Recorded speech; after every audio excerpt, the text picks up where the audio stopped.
آپ نے فرمایا کہ اے میرے بھائی، اگر تو مجھے مار کے میرے جسم کی ہڈیاں بھی توڑ دے گا، مگر اس کے باوجود میں حضور نبی پاک سے بلاک صلی اللہ علیہ وسلم کے دامن رحمت کو ہرگز نہیں چھوڑ سکتے۔ جس وقت انہوں نے یہ اتنا استقلال دیکھا اور اتنی مضبوطی دیکھی، یہ کہنے لگے وہ لے کر آؤ میرے پاس وہ جو تم پڑھ رہی تھی، اور مجھے بھی پڑھاؤ، مجھے دکھاؤ۔ انہوں نے فرمایا ناپاک جسم اس کو ٹچ نہیں کر سکتا، غسل کرو، کپڑے پہنو صاف ستھرے، تب تمہیں اجازت ملے گی ان کو ہاتھ لگانے کی۔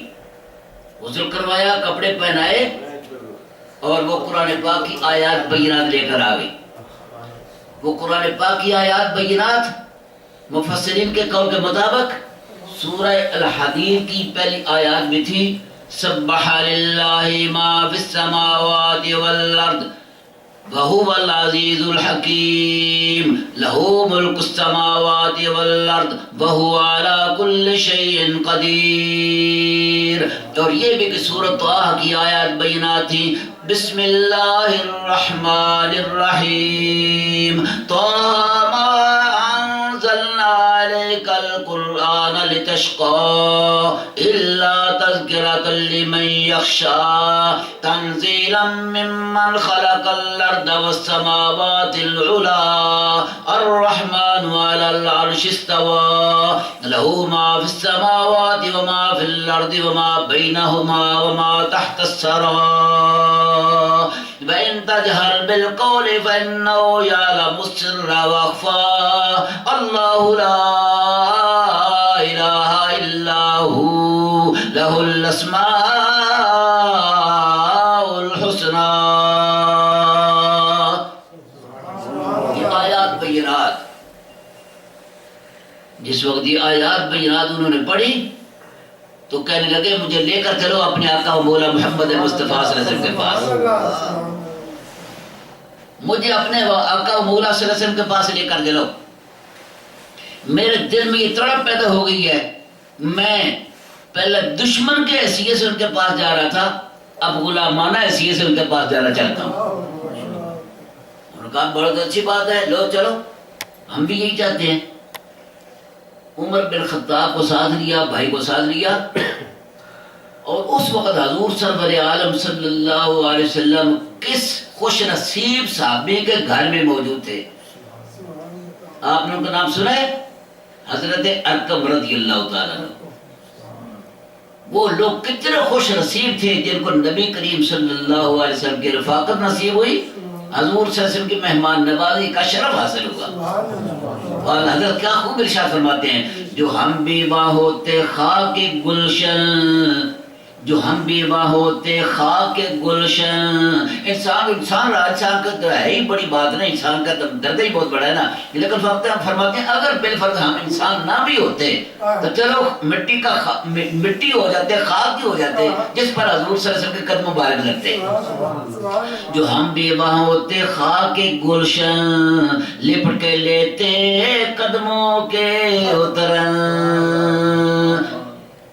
مگر کیا کرے نصیب میں تو یہ نامرادی کے دن لکھے تھے، بس یہ نامرادی کے دن لکھے تھے۔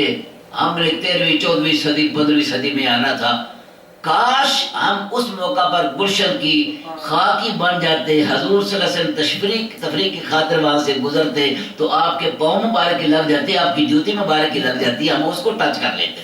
سبحان ہے، کتنی بڑی مبارک خواہش ہے۔ تو پھر کتنے وہ خوش نصیب وہ لوگ تھے جن کے گھروں میں حضور صلی اللہ علیہ وسلم تشریف لے جایا کرتے تھے۔ حضرت ارقم رضی اللہ تعالیٰ عنہ کے گھر میں حضور تشریف فرما تھے۔ ادھر یہ صاحبان چلے گئے، جہاں دستک ہوئی، جس کو کہتے ہیں ڈور ہوئی، ڈور ہوئی۔ امیر حمزہ رضی اللہ تعالیٰ عنہ اس وقت پہرے پر تھے، یعنی کہ مطلب دروازے پر حاضر تھے، ڈور پر حاضر تھے۔ کوئی بندہ آتا تو پھر اس کے مطابق دیکھ کر ڈور کھولتے۔ ڈور ہوئی، دیکھا کون ہے؟ عمر بن خطاب ہے، ننگی تلوار لے کر آئے ہیں، ہاتھ میں ننگی تلوار ہے، عمر بن خطاب۔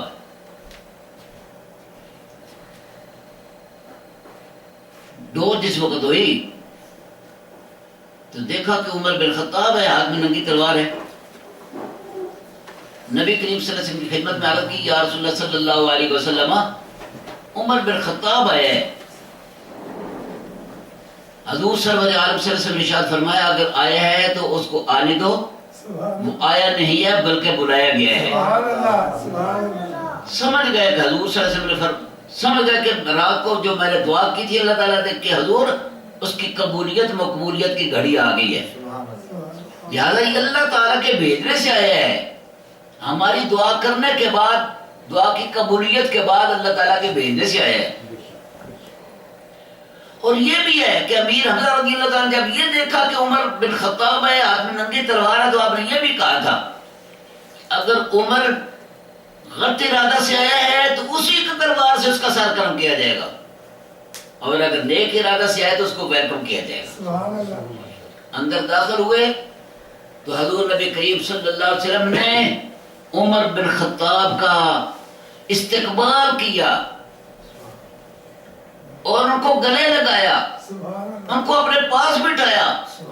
تو عمر بن خطاب رضی اللہ تعالیٰ عنہ حضور کے قدموں پر گر گئے اور پڑھ اٹھے لا الہ الا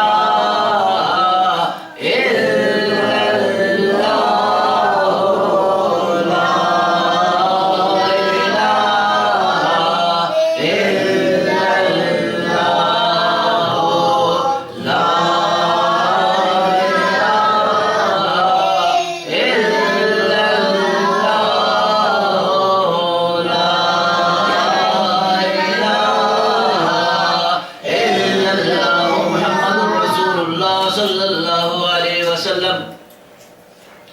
گر کے قدموں پر قربان ہو گئے،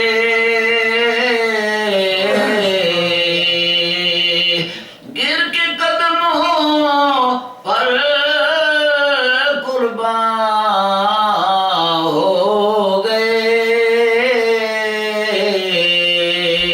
پڑھ لیا کلمہ مسلمان ہو گئے۔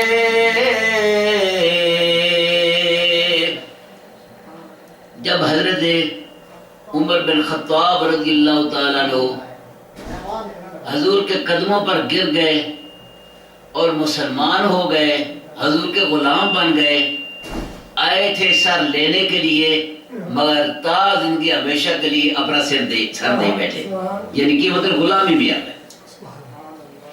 جب آپ حضور کے قدموں پر گر گئے، مسلمان ہو گئے، حضور کی غلامی کا پٹا اپنے گلے میں ڈال لیا۔ ابن ماجہ حدیث، ابن ماجہ صفحہ نمبر 11، حدیث پاک کے اندر یہ الفاظ ہیں، لما اسلم نظر جبرائیل فقال یا محمد لقد استبشر اہل السماء باسلام عمر۔ جب عمر اسلام لائے تو جبرائیل علیہ السلام نازل ہوئے، آ کر عرض کی یا رسول اللہ صلی اللہ علیہ وسلم آسمان کے فرشتے بھی آپ کو عمر بن خطاب کے اسلام لانے پر مبارکبادی پیش کرتے ہیں۔ سبحان اللہ، یہ آپ کی شان ہے، آپ کے اسلام لانے پر آسمان کے فرشتوں نے حضور کو مبارکبادی بھیجی۔